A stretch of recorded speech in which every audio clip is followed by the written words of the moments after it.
What you working on this week? We are renovating Rex. Rex is near and dear to our heart. 6 years old. He's the second large puppet that we made right after Aslan. And 6 years ago, we made him as fast and as cheap as possible. And he did his job for the show.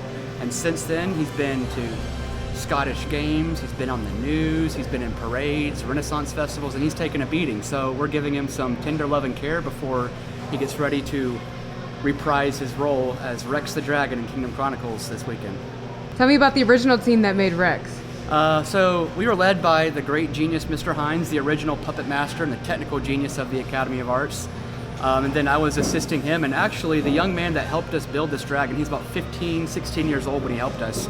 He has since come through our college program, graduated, and is on staff, and now he's over here actually still helping me revive this old beast. So it's been a trip down memory lane as we open up some of the things that we did as teenagers making this dragon come alive. Mr. Hines was always investing in his assistants, the people that were working with him. He was always, as he would say, trying to make replicas or duplicates of himself in those people. And I was one of those. And he was always looking for someone to eventually replace him. At the time when we were making the dragon, of course, I didn't know that. But we were about, a week, 2 weeks out of opening up with the show the dragon was in. And Mr. Hines actually wound up collapsing in the parking lot after a strenuous rehearsal. He was going to be puppeteering and voicing the head of the dragon.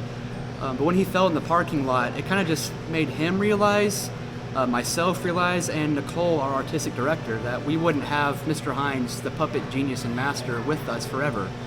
And really from that point on, Mr. Hines really started pushing me to taking uncomfortable steps and growing and developing, because he was, I didn't know it at the time, but he was preparing me for passing the torch off. And Rex was a big part of that. Mr. Hines was, leading the charge, giving us the wisdom, the input, the resources, but he primarily worked on the head and just let me take charge of making the whole body with a few pointers and corrections here and there. And he really left it up to me to develop techniques and bring this thing into reality with the help of Jesse, our assistant. But it is cool to revisit a project like this and take the new things that we've been taught, things that we've learned and developed, and to implement them and bring this dragon back from memory lane into today.